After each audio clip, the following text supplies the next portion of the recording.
well, what about this verse right here in Deuteronomy? As I read through, I thought, well, this is Muhammad right here. There's a distinction I want to make about that verse, which I never hear people saying. People say Deuteronomy 18:18, but what I never hear them mention is Deuteronomy 24:10. It says, never again in Israel did there arise a prophet like Moses. That's a distinction made. So we have on one hand the promise that we will have a prophet that will arise like Moses, but on the other hand, we have a promise that never again in Israel did there arise a prophet like Moses. So I thought, well, the promise is going to happen. God isn't going to take back his word. And if it's not in Israel, I don't know what the Christians believe. I saw multiple opinions. Some say it was Jesus. I know the Jews believe it was Joshua. So I thought, well, those are all in Israel. The only thing outside of Israel is Prophet Muhammad. Now, these are passages that we normally go to Deuteronomy 34 to show that this doesn't talk about Muhammad. But you're right in that we normally don't go to verse 10. So you have Deuteronomy 18:15 and Deuteronomy 18:18. And basically the passages say that God is going to send a prophet like Moses. And he says, from among your brothers. We normally point out, okay, this is talking to Jews and it's saying from among your brothers and so on. If we want to go beyond that, we go to chapter 34, where it explains what it means to be a prophet like Moses. Now, Joshua, the son of Nun,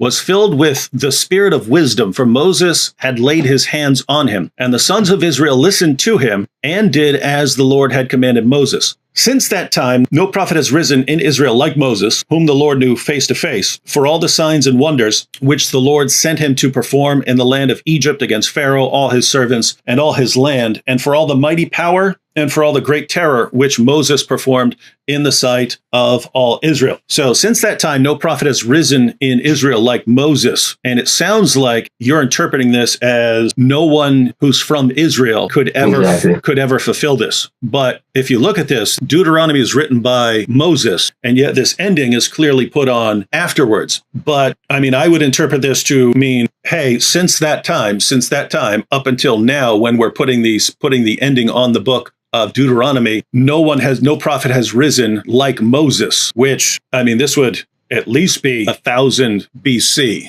but probably 1400 BC or so. So a person is familiar with the events going up to the time of Joshua. So I'm just interested in if this is the end of the book of Deuteronomy, and then there's all kinds of stuff that happens much later in the history of Israel that's after that. I'm just wondering why you're interpreting this to mean that it doesn't have a Jewish fulfillment, and it has to be from someone outside of Israel. By that, do you mean the Christians do believe Joshua fulfilled it? No. Now, you have a couple of interpretations. One, I mean, Christians generally believe that Jesus is at least the ultimate fulfillment, because you do have, and even Shabir maintains this position, I believe, that there's going to be a kind of series of prophets who are fulfilling this. No, what I mean is Deuteronomy is written. So the events here are about 1400 BC, and this would have been written sometime after after the death of Moses. Right. So the author who appended this little conclusion, he's familiar with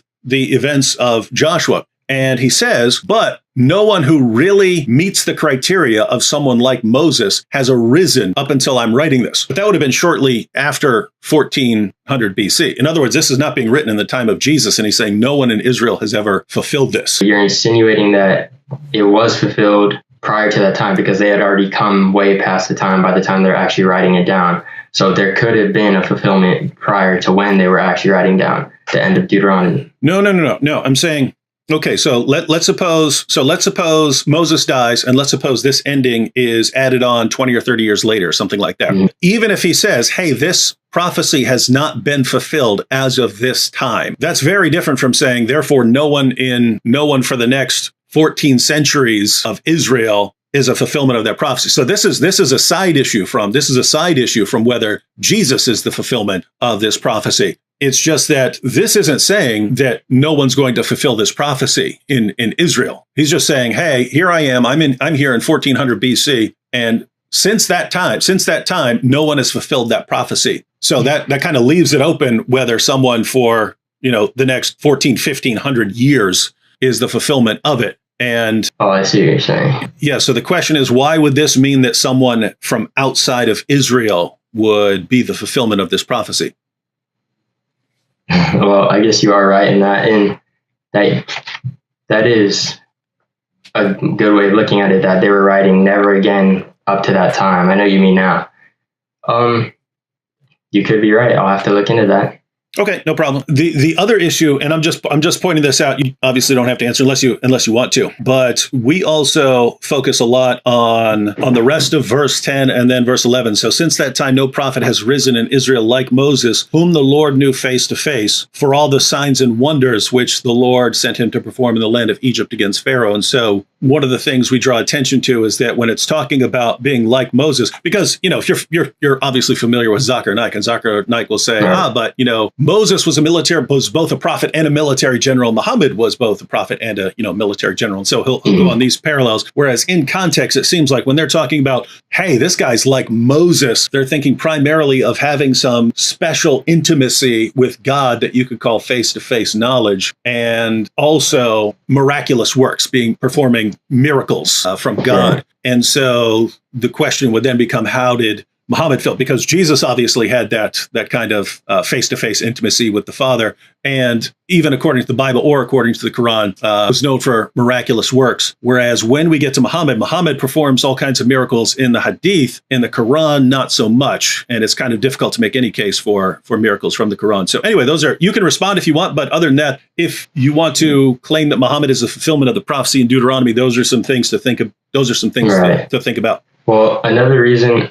This I don't currently hold, but one of the things that I originally accepted it on was, I guess, Isaiah 42. Currently, I don't hold the belief that is who I think the suffering servant is, Israel. And then, but I don't know how to contend that viewpoint with later the verses about like Selah, and they'll sing a new song from the mountaintops and things of that nature, because or Kedar, that would seem like it is talking about an Arab nation, or at least in that area as it was naming.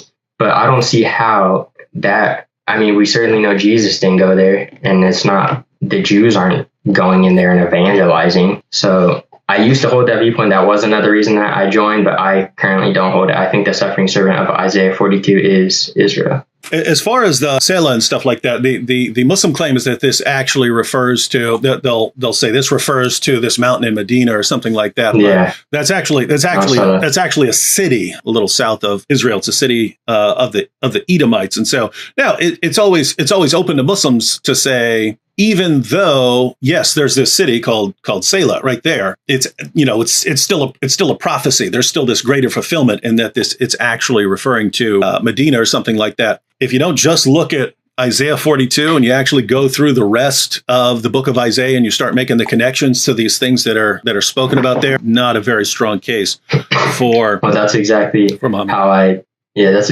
changed my view, because before I was just reading it from 42 to 43.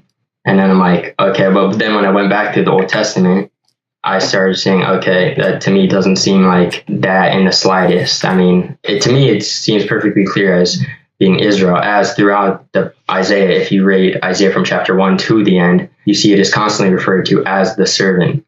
So as returning to that, still as a Muslim, I returned to that and was like, okay, maybe I need to drop that viewpoint. Well, that's good, because you did say that you don't just go along with what Muslim apologists opinion, exactly. say. Yeah. So no, that's good.